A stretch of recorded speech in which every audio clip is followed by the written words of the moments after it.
Welcome to the Painter Marketing Mastermind podcast, a show created to help painting company owners build a thriving painting business that does well over $1 million in annual revenue. I'm your host, Brandon Pierpont, founder of Painter Marketing Pros and creator of the popular PCA educational series, Learn, Do, Grow, Marketing for Painters.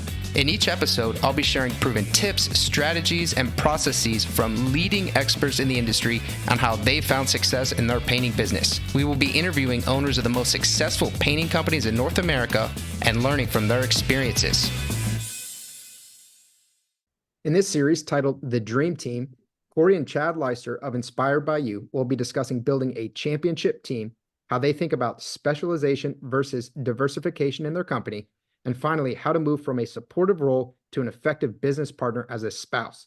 In episode 1, Corrie and Chad dived into the importance of and logistics of building a championship team for growth. In episode 2, this episode, they will weigh the pros and cons of specialization versus diversification and discuss the balance they have found while running Inspired by You. And in episode 3, the final episode, Corrie and Chad will open up about their transition to working together as a couple and how to navigate this at times treacherous road successfully. If you want to ask Corrie and Chad questions related to anything in this podcast series, you can do so in our exclusive Painter Marketing Mastermind podcast forum on Facebook. Just search for Painter Marketing Mastermind podcast forum on Facebook and request to join the group, or type in the URL facebook.com/groups/Painter Marketing Mastermind. Again, that URL is facebook.com/groups/Painter Marketing Mastermind. There you can ask Corrie and Chad questions directly by tagging them with your question so you can see how anything discussed here applies to your particular painting company. What's going on, guys? Hey, Brandon, how are you? Doing well. Episode 2, we're back. Yep. I'm excited for this one. Corrie, I know this is, we've done some live virtual webinars, events, roundtables, things like that together. And I feel like multiple times people have approached you asking, hey, is it better to specialize? Because you talk about your focus on kitchen cabinetry. And then I know you talked about potentially moving into some more, I think it was countertops or remodeling. Yep. And then you had some interesting answers to that. So I'm glad that we're getting to take a whole episode to talk about it. Yeah, I'm looking forward to it. Chad, I hear you're the man for the job here as well. So you're going to get to talk some this episode. We might give him some airtime. I'm good just listening. Well, you're part of it, brother. So I wish I could just listen too sometimes, but I can't. Got to participate. Maybe we can start with just, we talked a lot about how the company started in terms of the personnel, the first person you guys brought on and the cultural fit and how you guys have learned to build a dream team. Let's talk today about how the company started in terms of the focus of niche, and then whether that has evolved, and if so, how it has evolved over time. Yeah, I'll start, and then I'll let Chad come in because he kind of entered in with all of the other diversification that we've currently added. But when we first started, I was out visiting my sister. I was doing furniture, home decor, all kinds of stuff, wall murals, things like that. And so I knew that I wanted to form a business. When I got home from that trip, I got a call from one of my mom's friends asking me to paint her kitchen cabinets. So our first job was a cabinet job. But initially it was like, okay, I want to start a business. I've got one kitchen under my belt. And I just need to figure out what I want to do, because I've always had a passion for art, like any kind of medium, pottery, sculpture, painting, drawing, like I loved it all. And I love teaching too. So initially I was doing furniture, home decor, kitchens. I was running classes on how to do your own home decor, things like that. So I was just kind of incorporating all of the things that I love into it. And then it was just kind of shooting all over the place, trying to figure out what was going to stick. And cabinets, it worked. It was pretty lucrative. It made us money. Furniture artistry, as much as I love it, it did not make any money because people are only willing to pay so much. So kitchens it was lucrative. It was challenging because no matter how many kitchens you do, there's always a new problem to be solved. And it required a lot of growth. And that was all things that I love too.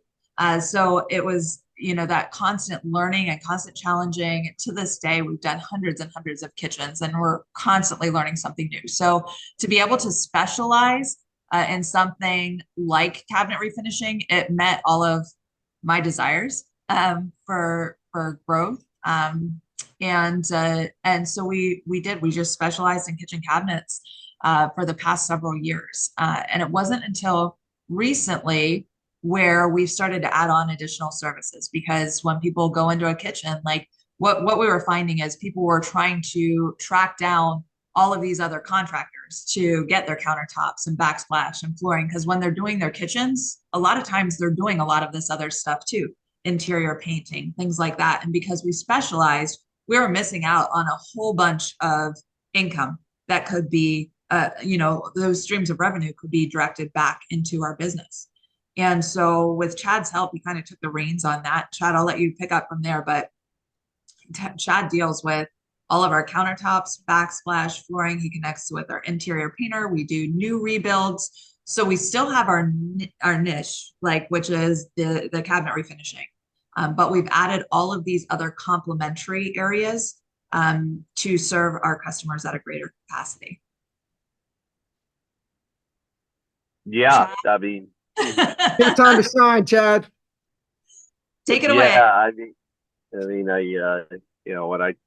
when I took over in 2020, the sales part, I just kept going into homes, and everybody wanted to do countertops and backsplashes, and then we'd have to wait for those contractors to get done before we come in, because we prefer to do it before we paint, just in case they mess up the cabinets.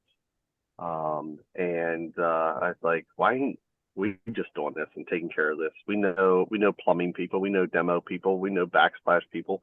We Classic Rock, a distributor of counter, granite and quartz. They're right down the street from us.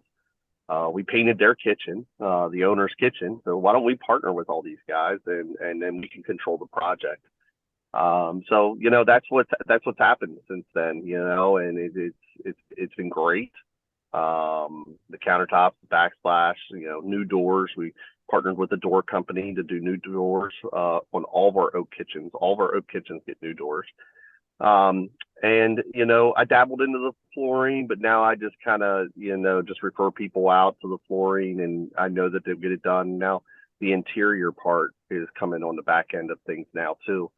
But the biggest thing is, all these are happening, are bonus stuff to our business. Our main niche still is cabinets. That's who we're known for, and that's what we want to be known for. And then we do this and we do that, we do this and we do that. But we want to be known for cabinets, and then we have add-ons. So if someone contacts you about an interior painting project, will you go do it? Absolutely. Oh yeah, no doubt. And that's coming where, people are starting to look at us for that. But at the end of the day, I never want to get away from the niche of the cabinets. But I think people will know us inside the home. We want to be more inside people's home and develop more inside their home than outside the home. There's a 4-month point where we're trying to do interior exterior expansion, and it just didn't work because then people forgot about our cabinets. And that was a big red flag for me. It's like, hold up, let's get back to the basics and just focus on cabinets, and we can add this stuff on. This business started with the goal being one a month to pay for our kids' private education. Expanding into these other realms doesn't have to happen all at once. It could be one project a week. It could be, one project a month. So eventually it'll ramp up to like what we do with cabinets. Yeah.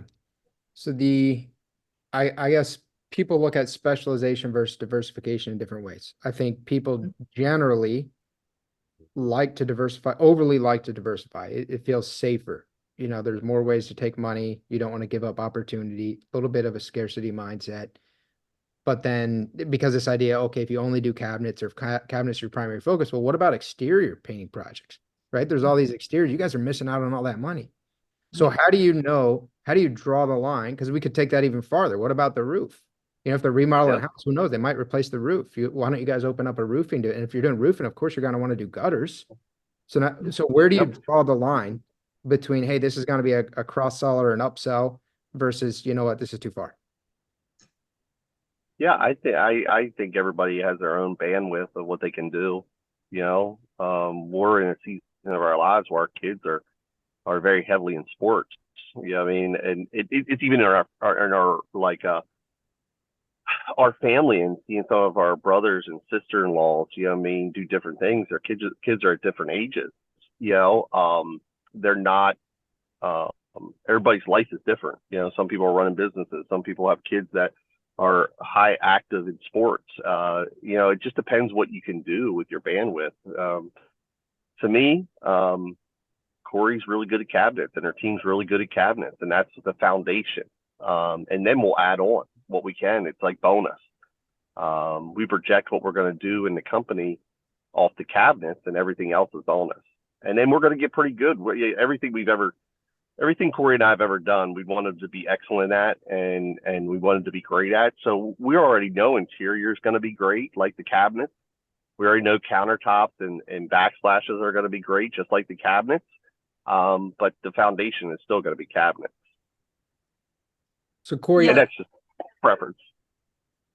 Go ahead, Brandon. oh no, I think you had a point. I was going to shift a little bit. Well, yeah, I was just gonna say, yeah, your bandwidth, but also just being, I feel like everything that can lend itself to the cabinets is something that we're willing to bring on. Like the countertops, backsplash is a no-brainer. Interior walls is a no-brainer because after we spray the cabinets, like if there's touch-ups or stuff that needed to be done, like that's a no-brainer. Exterior, that's outside of the home. It's not a need, like it doesn't really lend itself to cabinets. Roofing doesn't lend itself to cabinets. So anything that we can tie in, like we are known for cabinets. We are the cabinet specialists. We just got back from California because we did a kitchen out there because they wanted us to come out. You know what I mean? Like that's what we're known for. That's our specialty. And we're the experts with cabinet refinishing. So we don't want to divert our attention too far away from cabinets. So as long as it can lend itself to cabinet refinishing and we feel it can be an additional service that we can offer our customers, it makes sense. And so we can draw that line pretty easily. And we have ventured, like in complete transparency, like we ventured into exterior. We ventured into some of those things that they kind of were outside of the scope that we wanted to keep it into, and it didn't work so well. So we try and question ourselves, like, okay, is this going to serve our customers at a high level within, you know, kind of our wheelhouse of what we're known for? Yeah. So I know you guys mentioned you had looked into flooring or you tried flooring and now that's not really as much of a focus. You refer that stuff out. What about popcorn ceiling removal? What about wallpaper removal or wallpaper installation? Are you guys doing that stuff? So yeah, we'll do wallpaper removal. You know, we have an experienced lead painter that knows how to do all that stuff. We don't get a lot of it right now, but yeah, we'll do it. Yeah. Interesting. I mean, we're still in the very starting phases with interior. I think it's actually gonna probably one day bring more revenue in than the cabinets yearly. But people will still probably look at it as the cabinets who do interior. Sure. Right.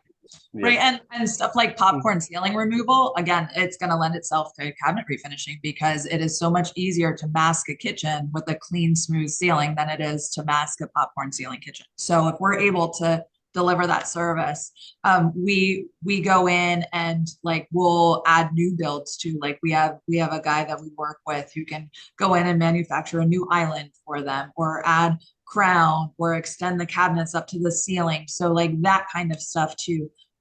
Any ways where we're able to just serve our customers. So how long have you guys been doing these secondary or supplementary service offerings? I probably brought countertop that's ready to be in 2021. Yeah, I was going to say Um, October 2020 is when Jim Dorff came in and did a class with us, and he started kind of getting our wheels turning. And he was like, "You're going into kitchens, and there's so much money on the table to be had that you're losing because you're not offering these services." And so he started getting our wheels turning, and then he and Chad had some conversations, and then mhm. Chad kind of took the reins on that. Yeah, so I would say that started then, and the interior really didn't start till the end of last year. Yeah, And I mean, I effectively. It didn't effectively start. yeah, I mean, yeah, I mean, and we haven't even begun to touch that yet, only because I've been super swamped with cabinet sales and um, just estimates that we haven't had enough time to really focus on even calling back all of our people that we've already serviced and let them know we're doing interior now. So this to me, and I love you guys, so don't take this the wrong way it might. I hope you don't. But the vibe I almost feel right now is the vibe of someone who starts a business just in general. And they're like, no, it's a great market opportunity. It's super simple, right? We're going to do this. People need it. And it's all going to be, and it's like everyone has a plan, as Mike Tyson says, till they get punched in the face. And I feel like, and you guys have probably sat down and come up with hard rules. This just looks like a slippery slope to me, right? Like, are we just starting interior painting? We think it's going to be this bonus. No, we're the cabinet guys. We're definitely the cabinet guys who do interior painting. I feel like there are going to be hiccups here. And it's like, okay, where do we draw the line? Are we losing the focus of our business? Have you guys sat down and kind of thought hard about what could go wrong maybe with this? Oh yeah, we've been through a lot of wrong. Yeah, I've I already mean, been there. like we've already been through a lot of wrong. We've figured out, okay, like this is not a direction that we want to go, and The we've been through. exteriors, maybe an example. Yeah. Oh, exteriors is a great example. Like we had some disasters with exterior painting. We're like, no, we're done. Flooring was another one. Like there was a big disaster with flooring. We're like, it's not worth it. Like we're done with that. And so it's been like as business owners, there's a lot of try, fail, adjust. Yeah. And the great thing is like we have tried so many different things to come up with a proven system that works really well for us. And while it may work really well for us, it may not work well for everybody. Just like the subcontracting model, it works really well for some people, like Bradley Ellison, I think of. Like it works amazing for him. For us, not so much. We love our team. We love our culture. We love, it's so different, our business model. But at the same time, it's been a lot of that. I think the biggest thing about us, we're not afraid to fail. Like we will go and we will try it. And if it works, great. If not, we're going to adjust and we're going to figure it out and we're going to move forward. So, That's yeah.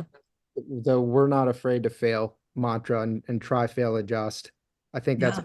you guys are already running this successful company with a successful team, and you're still humble enough and adventurous enough, daring enough to go fail in different ventures. And that's okay. It doesn't make you a failure, or it's not an embarrassment. It's just part of growing as an entrepreneur in a business.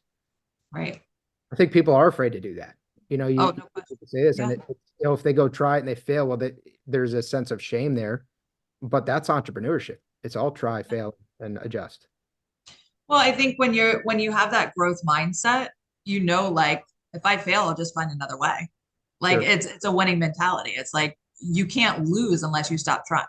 Like failure is not losing. Like you lose when you quit. Like when you fail, you just find another way. And so it's just a different mindset.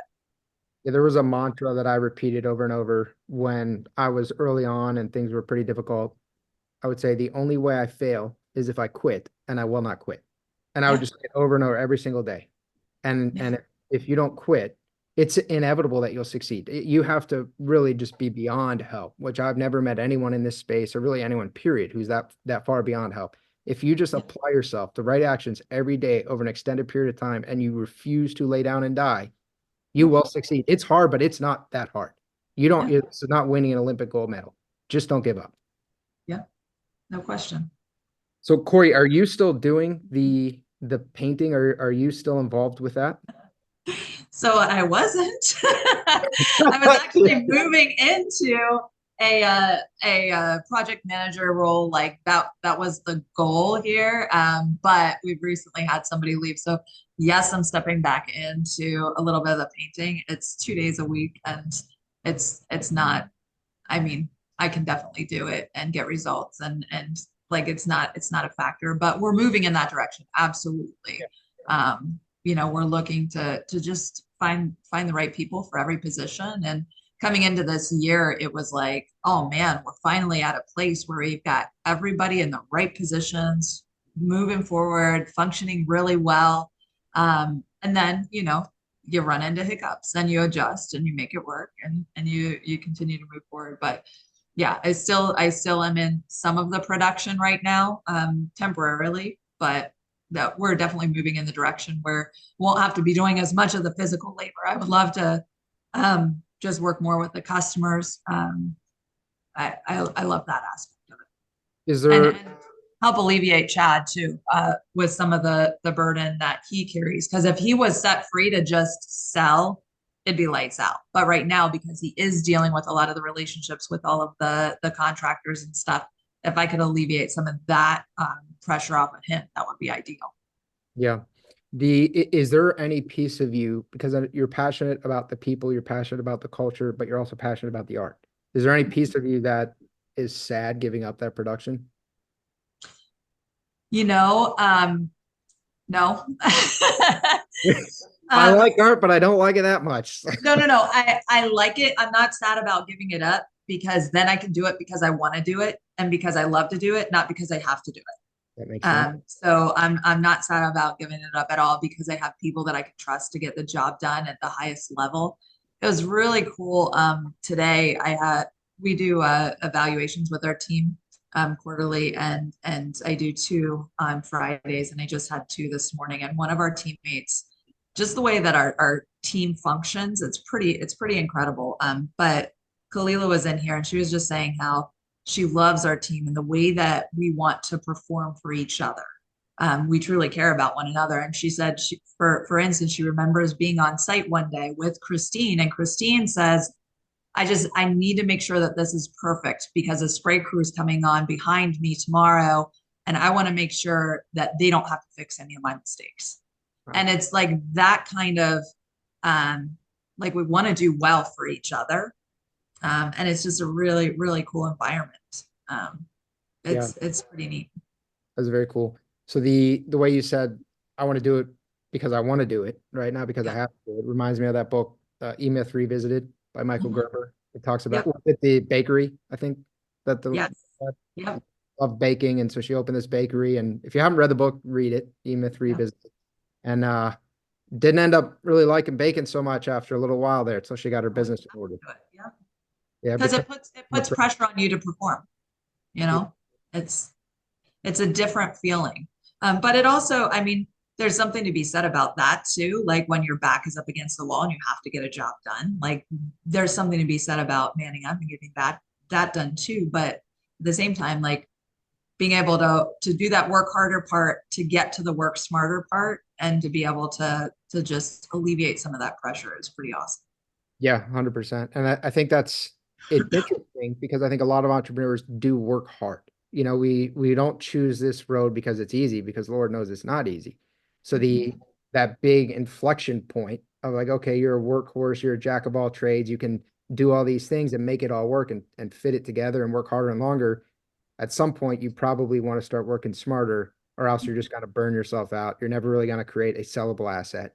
Jason Pearce talks a lot about that, like making your painting company sellable and truly an asset. If you are running everything and if it fully relies on you, then it's not transferable and you can't sell it. So right.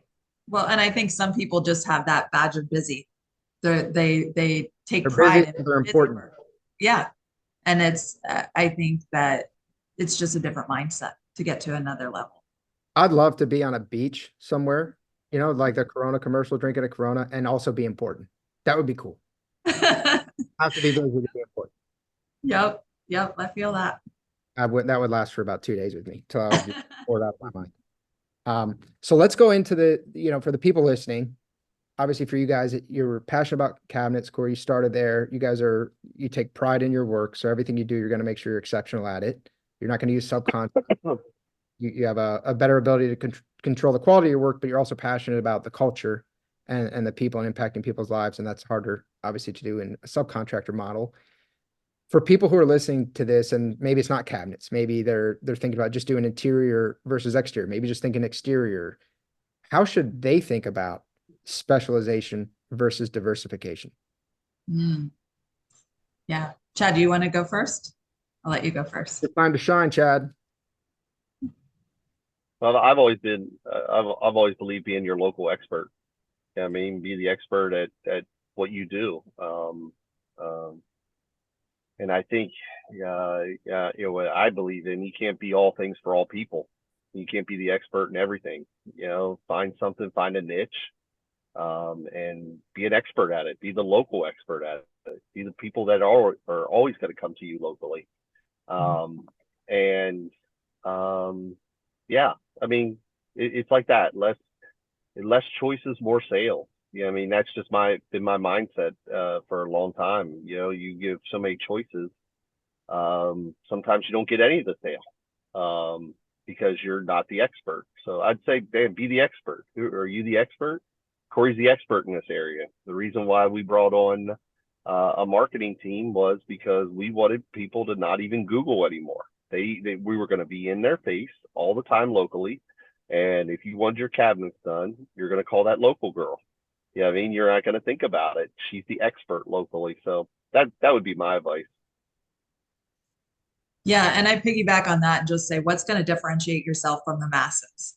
Like, what is everybody else doing that you are not doing, or what are you doing that everybody else is not doing? Like, what is going to make you stand out? What's going to make you special? What's going to make you the choice for people to go to? So no matter what you're specializing in, why would people choose you over everybody else?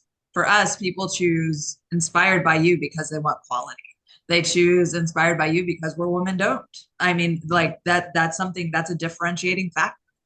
They choose us because, because we're faith led and we're not afraid to talk about God. Like some people are gravitate towards that. Like, so what's going to differentiate yourself from all of the other people? And if that's the people that we're attracting, then we've got a great client base. Like our customers are some of the best people that we've come in contact with. And so no matter what your industry is, and what you're specializing in, what makes you special, and just blast that. Like that's what you should focus on when you're marketing and whatnot, because people hire us for quality, and when they want interior painting services, they will come to us not because we're the cheapest in town, right? They will come to us because they know, man, if they can do cabinets the way that they do cabinets, then they're going to do my walls really well. Like that's why they would hire us for interior painting, and the service that it provides. They have Chad as a contact point. Like he's so instrumental in providing a service to our customers where they don't have to track down other contractors. Because if you've ever tried to schedule contractors, like for us to find the contractors that we have, it took us many years. Just because so many contractors are unreliable and so many people don't show up when they show up, and so many people don't get estimates out when they do. And Chad is somebody who he'll go and give an estimate, and he'll get it out to them, and he'll follow up, and he's a great point of contact. If our contractors are screwing up, he deals with the contractors. Our customers don't have that burden. So, I mean, Chad's such a great asset in that capacity because he just provides such a great service to our customers.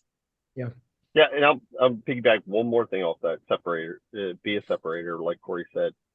Man, separators this.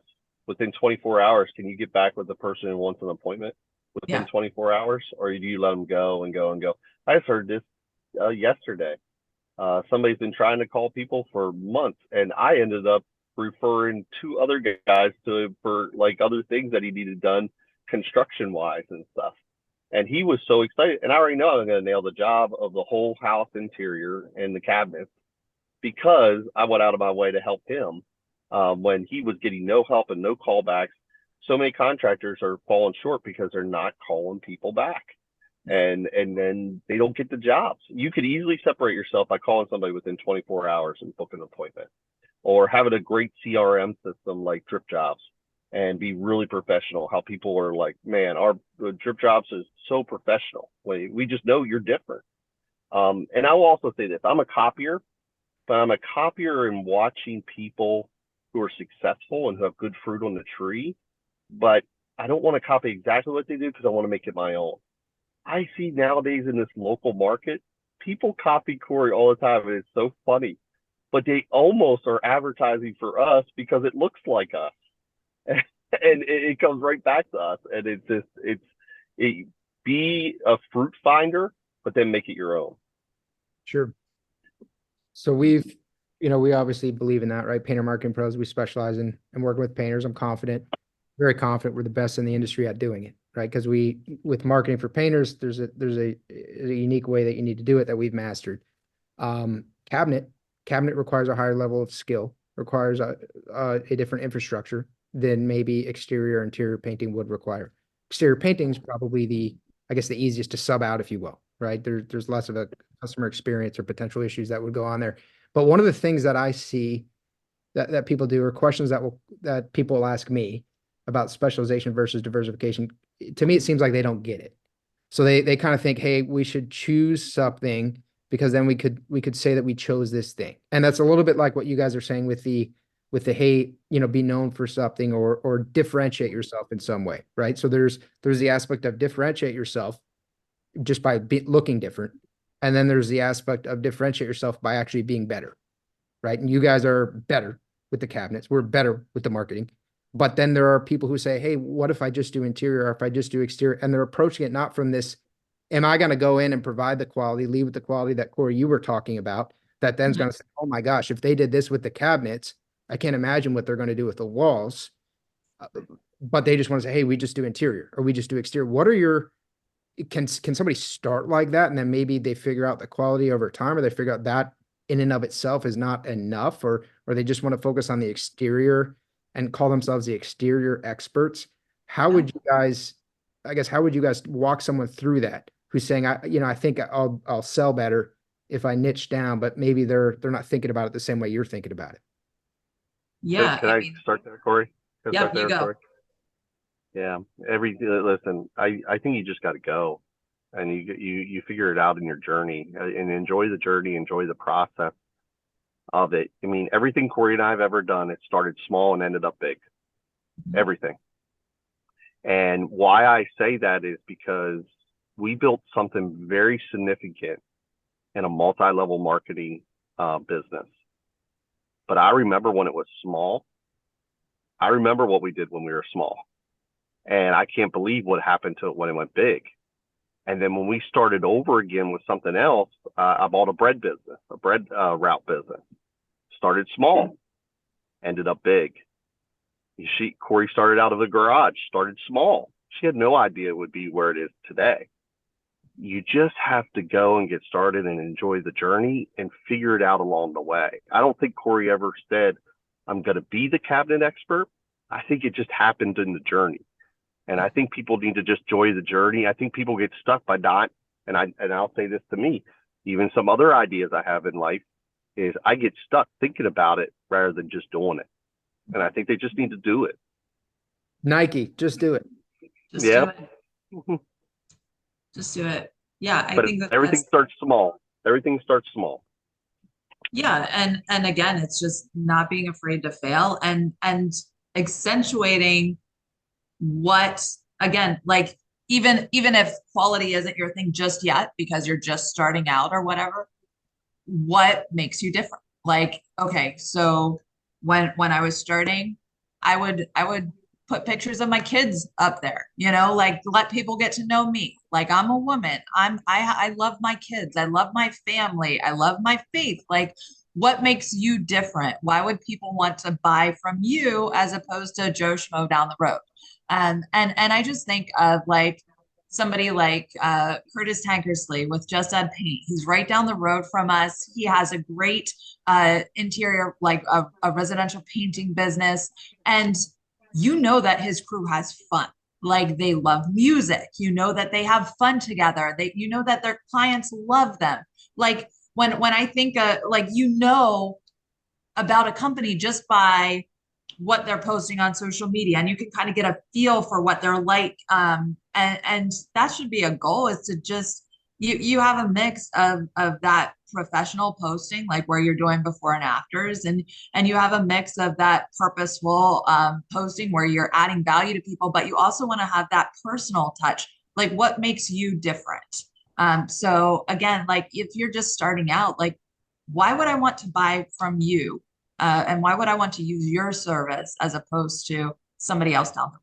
You know, and there's benefits, and people will choose, like Curtis is right down the road. People will choose his business over ours. Like some people just like that better. And that's okay, because there's a ton of houses, you know, and we support that business and they support us. And it's just, I think if more of us worked together like that and lifted each other instead of trying to beat each other down, it would be a much better environment. There's a ton of houses. So that is an abundance mindset, and it's true. This is Yeah. not a very limited market. You know, we're both friends with, we're all friends here with Chris Mole. You know, he's running a highly successful company in a town of like 12,000 people, you know, something just ludicrously low.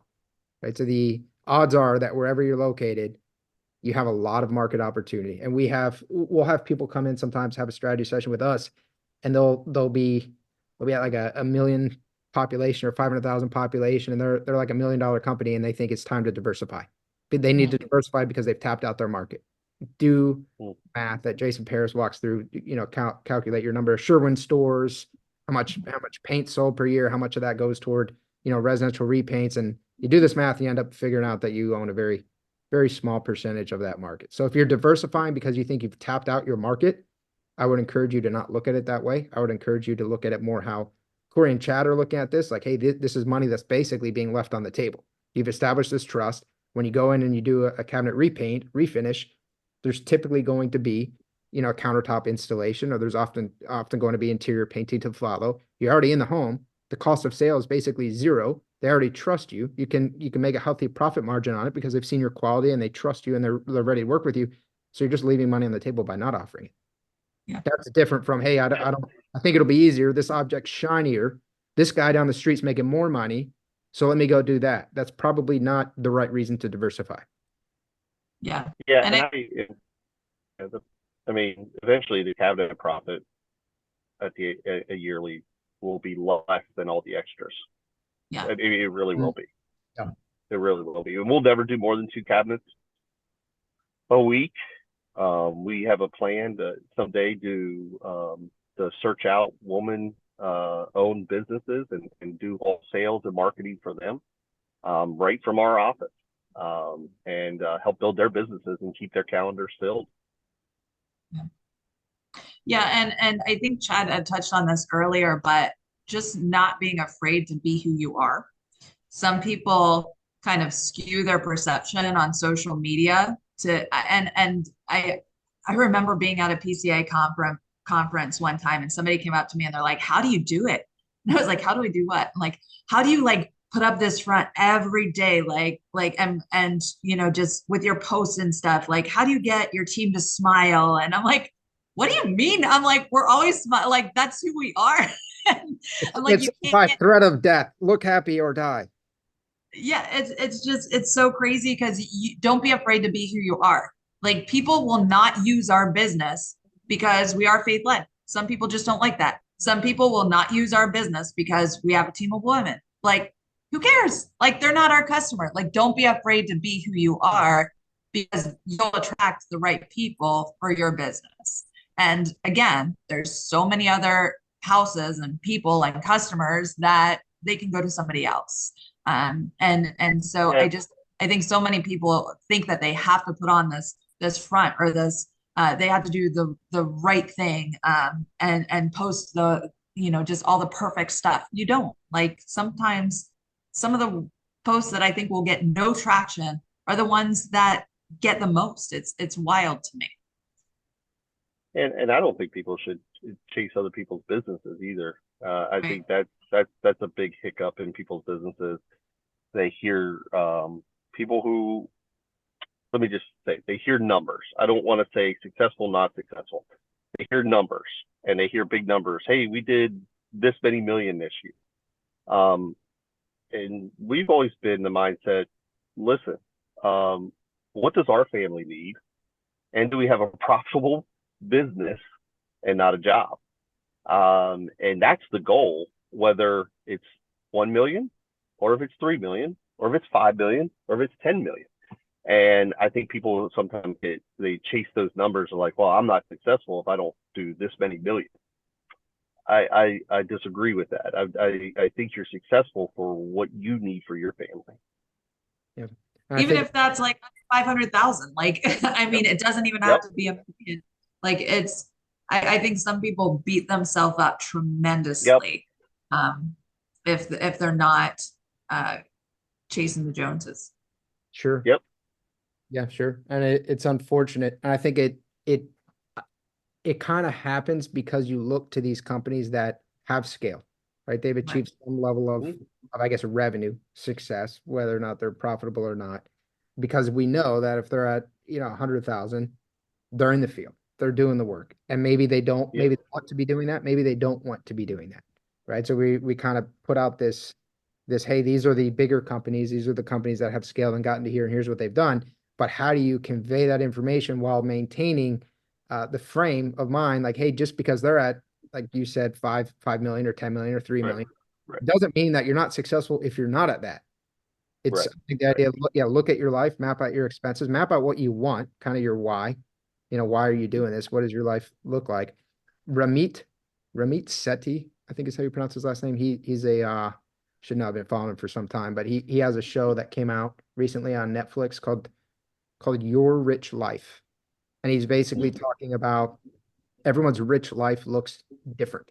So what is important to you? He's very against there's all these schools of thought like, hey, you have $5 cup of coffee every day, don't buy it, because then you add it up and you save all this money. Right? He says, if you want the coffee, if that makes you feel rich, get the coffee.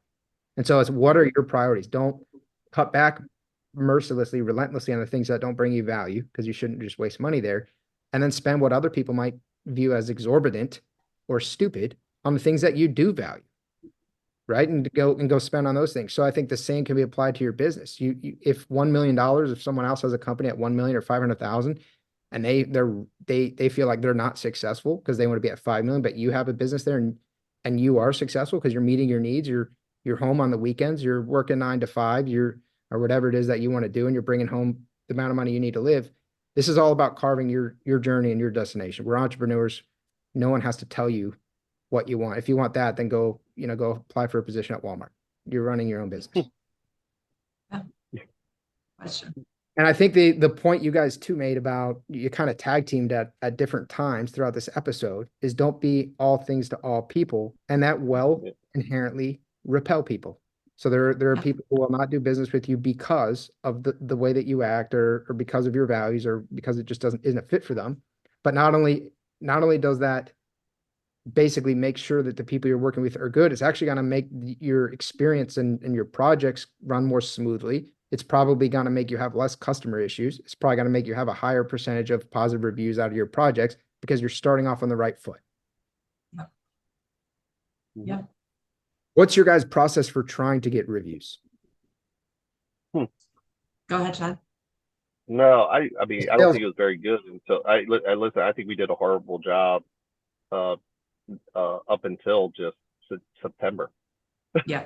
To be honest with you, we should have way more reviews than we do have, but we just never focused on it. To be honest with you, would you agree with that, Corrie? Like, it's more of a focus now than we ever did before. So,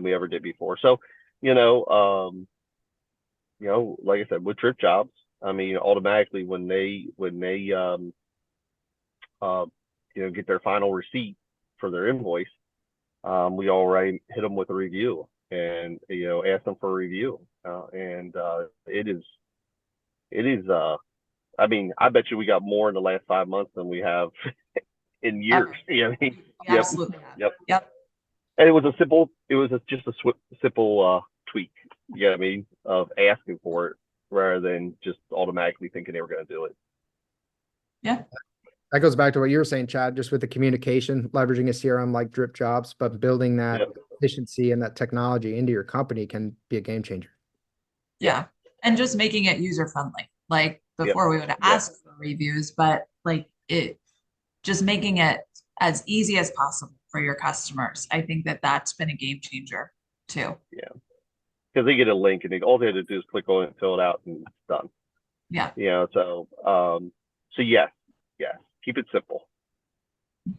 So in general, you guys are both pretty big fans of specialization. Is that fair to say? I would say so. Yeah. I think that it's because we like to establish ourselves as a team of excellence.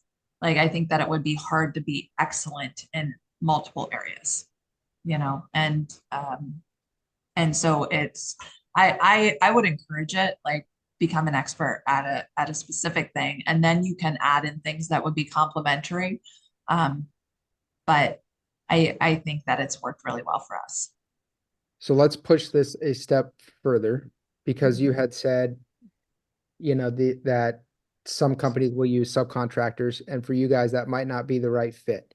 And I know that culturally you want to build a team. You want that team to be very excited to work, and happy team makes happy customers at the end of the day. Right. If people are saying, hey, I'm listening to this, I like this, I want to specialize, I want to be the best in my field, in my area, does that mean that they have to use W-2 employees? No, not at all. No, I don't think so, because I think there's a lot of, I mean, look at Brad. I mean, I think he's probably the best of the best in his area, but I don't think he has any W-2. Yeah, I mean, I don't want to talk out of turn, but I mean, I think he just had some excellent background of the industry too, that he brought. He knows how to work with subcontractors, which I'll say this, I bet you Brad would say this. I bet he feels like those subcontractors are his team, but they're subcontractors. You know what I mean? They're just the name of a subcontractor. But I bet you he treats them like a team, like we treat our people like a team. You know what I mean? That's what I think. The way I know Brad and Rachel, I just think they probably treat those people like their team. Yeah. Right. And I mean, if that's the way, like you can specialize with subcontractors. Like I feel like that's what they're doing. They're specializing with subcontractors, and they're becoming the best of the best in that field because that's what they're good at. Like they have a proven process that's setting people up for success, that's setting their subcontractors up for success. Like they have the, you know, just all of the stuff that they need to run a successful business that is specializing with subcontractors. So I think like that is a type of specialization. Sure. Yeah, and I bet you, like, well, listen, how we got our lead interior painter is I made sure he kept his calendar stayed full. They couldn't work for somebody else.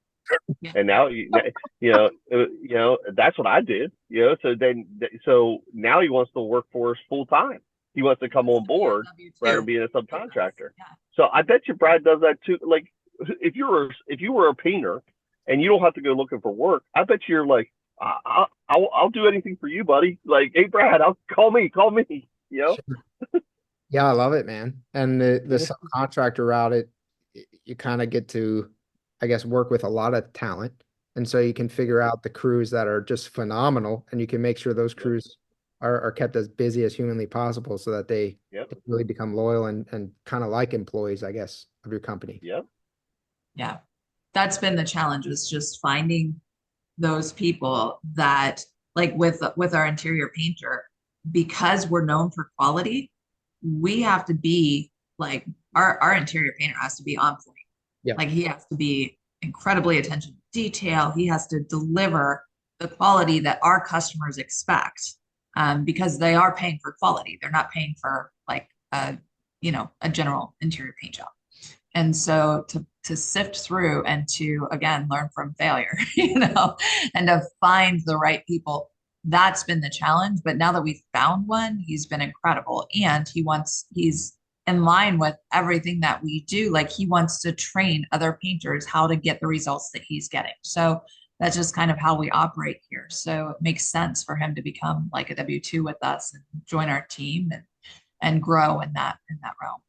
I'm so happy you said that because you guys have found a really good interior painter, and that's your challenge now. And you have someone who can train people and is motivated and will probably be good at doing that. But then we've also talked about hearing these big numbers and 1 million, 3 million, 5 million, 10 million. Those things are sometimes at odds because you're trying to control this quality, and therefore you're saying that's your biggest challenge. If you and Chad could be out just crushing sales in a way that maybe he's not because of these other parameters and quality control concerns. Do you find that because of your focus on quality, because of your needing to protect your reputation and make sure that your clients are getting the best results possible, you grow more slowly?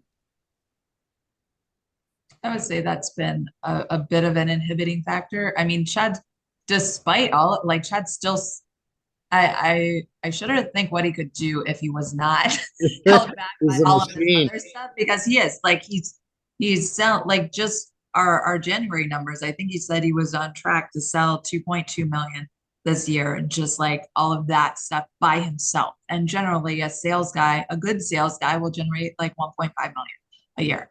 And so he's selling like crazy. But yeah, I think but we're there's so much stuff right. sold already too, because it's a relationship thing, man, too. And that right now with 4 hats, I feel like I wear daily. It's the follow up and follow through, and when we were taught that, man, and selling energy drinks and vitamins and Yeah. cosmetics and skincare, it's the follow up and follow through that is the personal high. Yes, be high tech, but be high touch. Yeah. High tech and high touch. I like Yep. that. Yep. Yeah, I forget my thought there, but I don't know if it was slow though, Bray. Like if we looked at Corrie's numbers, and I always go back to Corrie. Like to me, I brag on her all day long, and I brag on her team all day long. That's my job. You know what I mean? They do the hard work. I do the easy work. I get to tell the story all day long. That's what I do.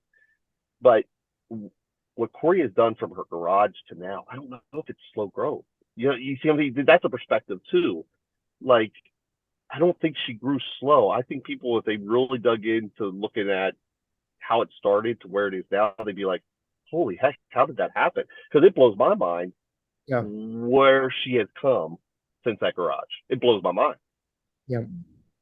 And that's where we want to empower and uplift, only because Corrie's a woman business owner. Nothing wrong with the guys, but that's our niche too. We want to go help other women business owners who are running businesses like this and take them from a garage to where this is and make it successful, just like Corrie did. And I love that. How are you guys going to do that? We're going to do virtual sales online. That's what we're going to do. And we're going to take that. We're going to take that plate. We're going to take that big burden off of people's shoulders, and fill their calendar so they can produce, and then eventually get out and train other people to produce, and they can just work with the people and project manager and be the owner. Are we talking about, I just want to get clear here. Are we talking about another company you guys are going to create here? What are we talking about right now?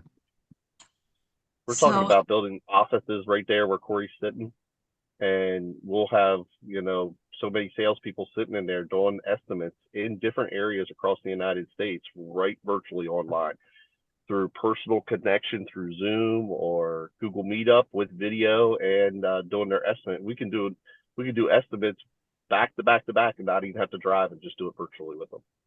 And so we were talking about like just as inspired by you grows. Like Chad and I were both just very entrepreneurial minded. Yeah. Like I'm not a cabinet refinisher. I'm an entrepreneur. Like that's just how my mindset is.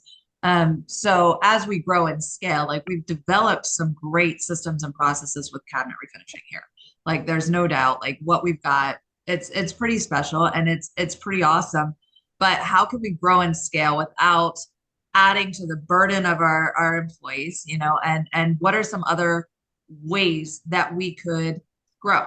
And one of those ways is by diversifying through subcontractors like countertops, backsplash flooring, like growing our cabinet refinishing business to 1.5 and then 1.5 in sales with all of the other stuff.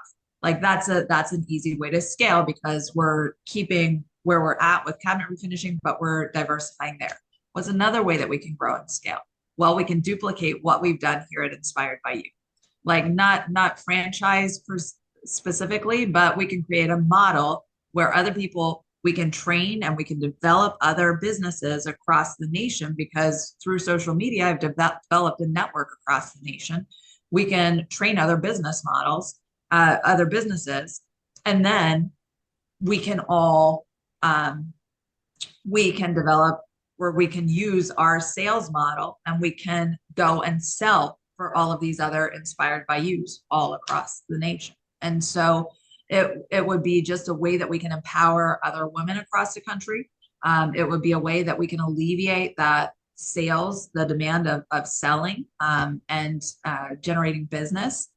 We can all share photos like this is an Inspired by You before and after, and we can all share. We can help with the marketing concepts. Like there's just so many things, like it's kind of limitless, the possibilities of what we can do in the future.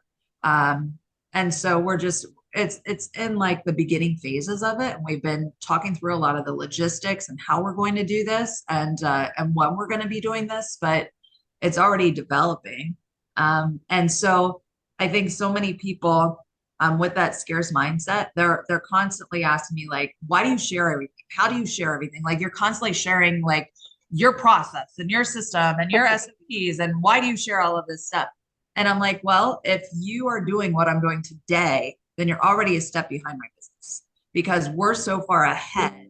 Like we're constantly growing with our mindset. And tomorrow we're going to be growing. We're going to be doing it differently. So if you take our SOPs from, let's just say last August to where we are today, it's completely different. Like, I mean, we have the same base, but we're doing a lot. We've implemented so many more efficiencies to grow and to produce better results in just a 6-month period. So we're free to share because it's such a different mindset. It's more of a growth mindset, a wealth mindset, because we're constantly doing something new and different. Boy, that gave me goosebumps, man. That was awesome. Incredible. Yeah, you guys are doing really, really big things. Yeah. Well, we love to, I think that we have been blessed with so many great things here. If we can empower other businesses to grow and operate and to bless people across the nation, I think why not? Why put limits on what we can do? And I think that I was just talking with one of our teammates this morning, who was saying she has trouble setting goals. And I just said, I have trouble setting goals too. Because if you would have asked me 5 years ago where we would be today, there's no way. Like if I would have set goals 5 years ago, I would have totally put limits on what we could accomplish. And we wouldn't be where we are today. But it's pretty awesome when you just, I mean, for us, we just walk by faith and it blows the doors off. And I didn't pick up a sprayer until 2018. Like to think of that to where we are now, spraying industrial coatings in a state-of-the-art spray booth, like in this incredible facility, it's mind blowing what can happen. And so we love thinking outside of the box and growing and changing every day. I feel like you just opened up 2 hours of conversation as we're wrapping this up, Corrie. You talked about if you would have set goals, then you wouldn't be where you're at today. And I'm like, oh man, there's a lot to unpack right there. So hopefully we'll get to that next time because I think that's a major point you just made. I do want to get like a quick follow-up from you here now, maybe. If because everyone always says set goals, right? Set goals.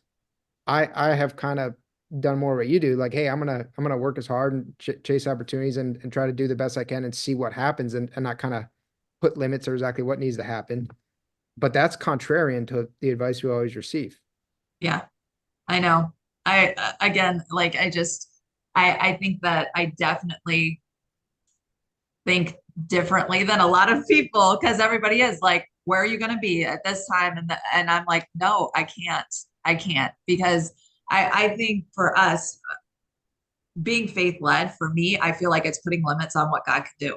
And I think that my God is a very big God. So it's, for me, I definitely think so much different. But I love putting things, I was just talking with Ryan here today, and she was saying how, I said, what are your goals? She didn't know. And I said, well, if you could be anywhere where in life where you want to be, what would it look like? And so she was telling me, and I was like, oh, so basically you're looking for peace of mind. Like you don't want to be stressed about money. You don't want to be stressed about, where you're going to live. You don't want to be stressed about like a lot. You're just looking for peace of mind. You want time and money, right? She's like, yeah. I said, put it up in front of you, like visualize it, see it, like, and that's not like setting a goal. It's just like putting it out in front of you and like casting that vision, because I believe that if you have a vision, it can come to pass.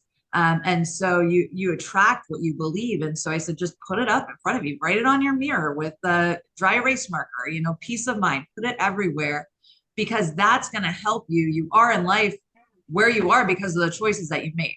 And so I said, if you have that out in front of you all of the time, it will help you make choices that are going to help you get closer to that.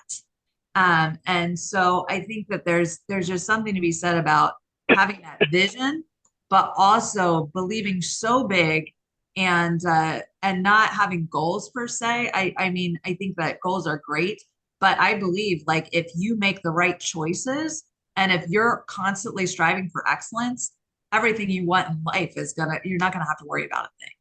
So it's just a different way of thinking. Corrie, I'm so happy we're doing this podcast series together.